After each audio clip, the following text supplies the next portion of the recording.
So if I'm a top 200 accountancy firm, I'm looking around for a partner. Why would I use you? Because we understand the pain points of accountants like nobody else, and many of the challenges that they have we've already solved, so we don't have to learn and practice on you to solve the problem.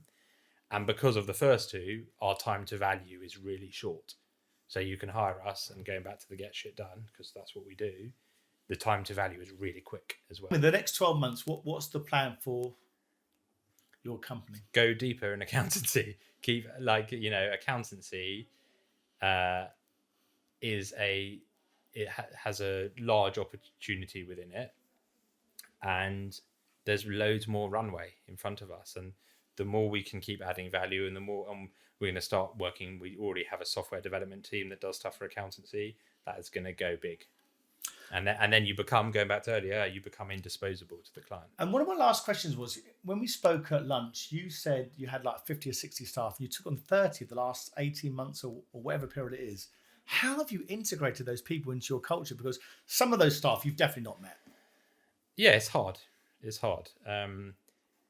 We're also in 27 places around the UK, and we have remote workers and field engineers and people as far north as the top of Scotland and as far south as, Southampton and Plymouth and places like that. So it's hard, and you have to work hard on culture. And we're doing lots of things now to help that. One of the things that actually a lot of people really like that we do, we have what's called a weekly pulse survey. So every week, every member of staff goes in and it says, how was your week? 1 to 5, and it's all anonymous. What was good? What was bad? Is that on the platform? Yeah, it's called Friday Pulse. Is the tool. Good, yeah. And so every week, you get feedback on that.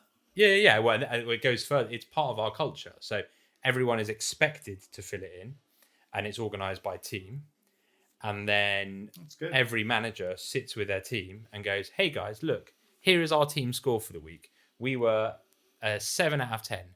What was good about the week?" And then you get people talking. Or if they did a 3 out of 10, you say, "Hey guys, what was bad about the week?" And you get people talking.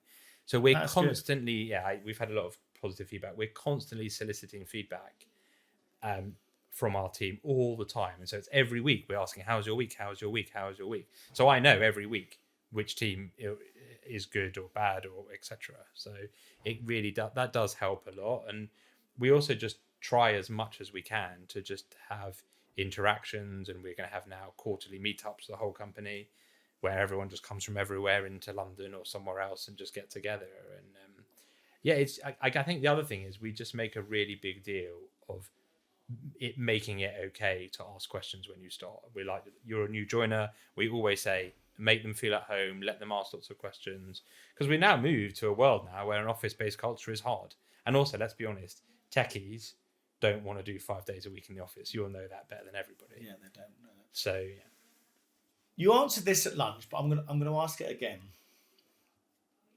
The next 12 months, there's talk about a recession. There's talk about vacancies going down in the IT channel. There's talk about candidates that might not have had the demand. Let's be honest. The last 2 years, the candidates have had it. They've had it off. They've had flexible work, and they've had increase in pay. They could do anything basically and get a job. I said to you, I thought it would change, but you didn't think that. What's your view for the next 12 months for the IT channel and in general? Well, I think there's two different bits to that. So the candidate market will change a bit in terms of the not IT, but the general candidate market. That power will reduce a bit. A, because it isn't COVID. B, because other bits of the economy has uncertainty, and so people will hire less, and retail is going to get hit really hard. We're already seeing that. So that will just reduce consumer and therefore candidate confidence. That's just you've seen that already, every rating that's out there. But IT is recession proof, and COVID, everyone's double down on IT. You go and speak to every company out there. So marketing, property, IT, HR, what's the ones that have gone up? A bit of HR, actually mostly IT. People have moved their property budget into IT. And who's not going to spend money on IT? You're fighting for candidates. IT gives you automation. It gives you agile, flexible working. And let's be honest, shit IT, shit business. Yeah?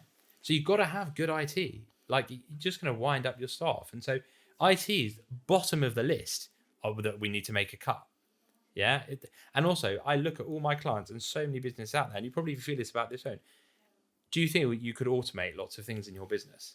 The answer is yes. Yeah, there is. Probably. The answer is yes. Yeah. And that applies with good IT. Yeah. And that's the same for every But that's business. expertise. Sometimes we don't get expertise. Yeah, and that's the big difference between being niche and being an MSP versus being a VAR. You have all of that runway in front of you. We have a maturity model that talks about having good foundations in your business, and then you can do automation and analytics and data. We spoke about it earlier. And most businesses are just working on having good foundations and having a basic good CRM system or a good billing system. They haven't even got into all that fancy, sexy stuff. And so there's all that runway, and it all has a brilliant business case. So the real conversation is how much IT is going to displace candidate roles, but that doesn't impact IT. That impacts finance maybe, or admin roles. Yeah. But I really believe I started my business in the recession. Yeah, I started in 2010. It was 2008 recession from when? Yeah. 2000. I started in a recession. 2009 ended. Yeah. I started pretty much in the recession. So I don't know. I'm very buoyant about it. And also, and we said this over lunch, people always pay for good service. And when you do have a lesser market or less demand, it's the crap people that fall away, not the good players.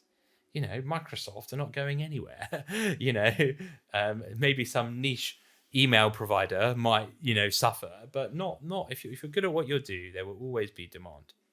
Daniel, you've been a great guest. Thanks so much for your time. Cheers. Yeah.